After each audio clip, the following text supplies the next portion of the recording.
Hello दोस्तों, कैसे हो आप सब। आज मैं आपको कराऊंगा इंग्लिश क्लास 12 की विस्तास बुक का जो 7th चैप्टर है Evans tries and O level, उसका सेकंड पार्ट। और अगर आपने अभी तक इसका फर्स्ट पार्ट नहीं देखा तो पहले जाकर वो देख लो, नहीं तो आपको ये वाला पार्ट बिल्कुल भी समझ में नहीं आने वाला। फर्स्ट पार्ट का लिंक मैंने डिस्क्रिप्शन में डाल दिया है और आपको ऊपर आई बटन में भी दिख जाएगा। ये वीडियो आपके लिए बहुत ही ज़्यादा इम्पोर्टेंट और इंटरेस्टिंग रहने वाली है, इसलिए जल्दी से मेरी इस वीडियो को लाइक कर दो, शेयर कर दो और मेरे चैनल को भी सब्सक्राइब कर दो।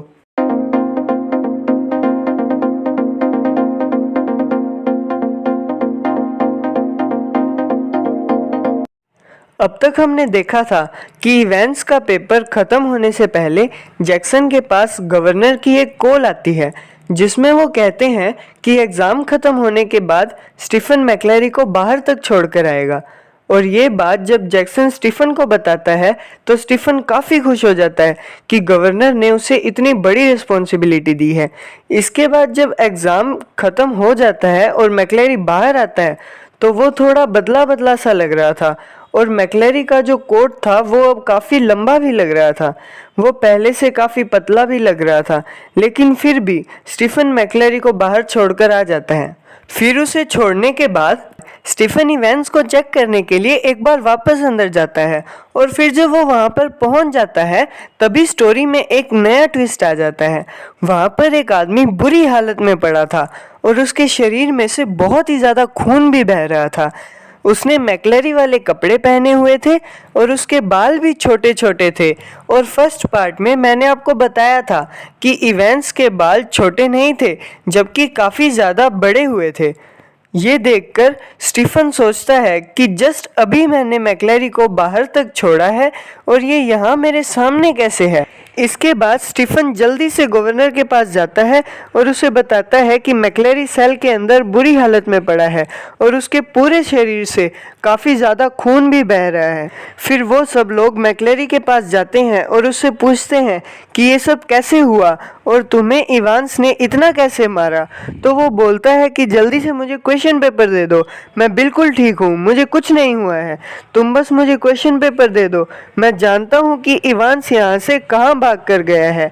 इसके बाद वो मैक्लेरी को क्वेश्चन पेपर दे देते हैं जिस पर जर्मन लैंग्वेज में कुछ लिखा हुआ था। उस पर लिखा था कि इवेंट्स तुम्हें प्लान को फॉलो करना है और मैक्लेरी को ज़्यादा मत मारना, और जो लास्ट के 3 मिनट्स हैं वो तुम्हारे लिए बहुत ही ज़्यादा इम्पोर्टेंट हैं। और अभी अभी हमने पढ़ा भी था कि लास्ट के 3 मिनट्स में ही जैक्सन के पास कॉल आई थी कि स्टीफन मैक्लेरी को बाहर तक छोड़ कर आएगा। इसके बाद वो सब मैक्लेरी को बाहर लेकर जाते हैं क्योंकि वो बहुत बुरी हालत में था, इसलिए अब उसे डॉक्टर के पास ले जाना ज़रूरी था। लेकिन वो बार बार एक ही बात बोल रहा था कि मुझे कुछ नहीं हुआ, मुझे पता है कि इवांस कहाँ है, तुम मेरी चिंता छोड़ दो और इवेंट्स को जाकर ढूंढो। इसके बाद वहाँ पर डिटेक्टिव सुपरिटेंडेंट आ जाते हैं जिनका नाम था कार्टर, और मैक्लेरी उसे कहता है कि इवांस एल्सफील्ड वे की ओर गया है। इसके बाद कार्टर मैक्लेरी को इवांस को ढूंढने के लिए अपने साथ ले जाता है। उन दोनों के जाने के बाद गवर्नर स्टीफन और जैक्सन को बहुत डांटता है और वो कहता है कि मैंने तो कोई कॉल नहीं की थी किसी को भी बाहर छोड़कर आने के लिए, और तुम दोनों बिल्कुल गधे हो जिन्हें इतना भी नहीं पता चला कि मैक्लेरी कौन है और इवेंट्स कौन है। और तुम लोगों ने उसके रूम की भी चेकिंग ठीक से नहीं की क्योंकि जैसे कपड़े मैक्लेरी ने पहने थे बिल्कुल वैसे ही कपड़े इवेंट्स पहनकर भाग गया। अगर तुम ठीक से रूम की चेकिंग करते तो वो कपड़े पहले ही मिल गए होते। इसके बाद गवर्नर उन दोनों को इंस्पेक्टर बेल के पास भेज देता है। अब इसके बाद कार्टर का फ़ोन आता है गवर्नर के पास जो मैक्लेरी को लेकर गया था इवेंट्स को पकड़ने के लिए। कार्टर गवर्नर से कहता है कि उसने मैक्लेरी को हॉस्पिटल के पास छोड़ दिया क्योंकि अब उसकी हालत बहुत ही ज़्यादा ख़राब होती जा रही थी। तो मैक्लेरी को तो वो छोड़ आया हॉस्पिटल के पास। अब गवर्नर को मैक्लेरी की थोड़ी चिंता होती है और वो हॉस्पिटल में कॉल करके पूछता है कि मैक्लेरी ठीक है या नहीं। लेकिन उनसे बात करने के बाद गवर्नर को पता चलता है कि वहाँ पर तो मैक्लेरी नाम का कोई आदमी आया ही नहीं। तो इससे गवर्नर को शक होने लग जाता है कि शायद वो आदमी इवेंट्स ही था जिसे वो लोग इतनी देर से मैक्लेरी समझ रहे थे और वो अब भाग चुका है। लेकिन उनका ये शक तब पक्का हो जाता है जब पुलिस वाले थोड़ी ही देर बाद असली मैक्लेरी को ढूंढ लेते हैं, जो कि उसके खुद के घर में 8:15 बजे से बंधा हुआ था। इस बात से हमें पता चलता है कि जो मैक्लेरी वहां पर एग्जाम लेने के लिए आया था वो तो इवांस का ही एक आदमी था, जिसकी मदद से इवांस बच के भाग सके। तो जो रियल इवेंट्स था, जिसे मिस्टर कार्टर हॉस्पिटल जाने के लिए मैक्लेरी समझ के छोड़ गए थे, वो अब सीधा गोल्डन लायन होटल की तरफ भाग जाता है।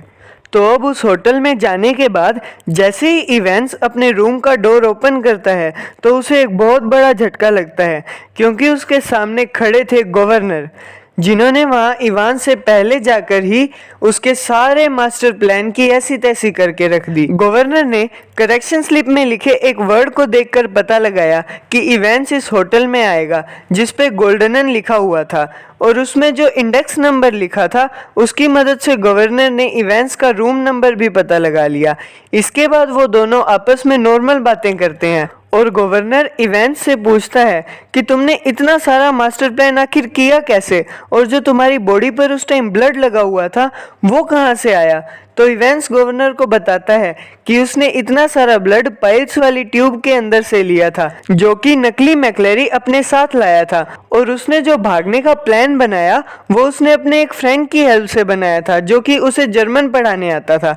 तो इस पूरी स्टोरी में इवेंट्स के बहुत सारे फ्रेंड्स थे। इसके बाद जब उन दोनों की सारी बातें पूरी हो जाती हैं तो गवर्नर इवेंट्स को रूम से बाहर नीचे ले आता है और रिसेप्शनिस्ट गवर्नर को बोलती है कि बाहर पुलिस वैन आ गई है इवेंट्स को ले जाने के लिए, और साथ ही साथ वो रिसेप्शनिस्ट इवेंट्स को आंख भी मारती है और फिर इवेंट्स उस वैन में बैठकर चला जाता है। और लास्ट में भी इवेंट्स की हेल्प उसके फ्रेंड्स करते हैं, क्योंकि ये जो पुलिस वैन है जिसमें बैठकर इवेंट्स जा रहा है वो भी उसके फ्रेंड्स की ही है। और इसी तरह से इवेंट्स एक बार फिर अपने दोस्तों की हेल्प से वहां से भाग जाता है और यहीं पर ख़त्म होता है हमारा ये चैप्टर। तो अगर आपको ये वीडियो अच्छी लगी हो तो प्लीज़ इसे लाइक करना, शेयर करना और मेरे चैनल को भी सब्सक्राइब कर देना। और अगर आपको कोई भी क्वेश्चन पूछना हो तो आप कमेंट्स में भी कर सकते हो और मुझे इंस्टाग्राम पर भी डीएम कर सकते हो, क्योंकि वहाँ पर आपको आंसर जल्दी मिल जाएगा। मैं मिलता हूँ आपसे अगली वीडियो में, तब तक के लिए इसी तरह से वीडियोस देखते रहिए और पढ़ते रहिए।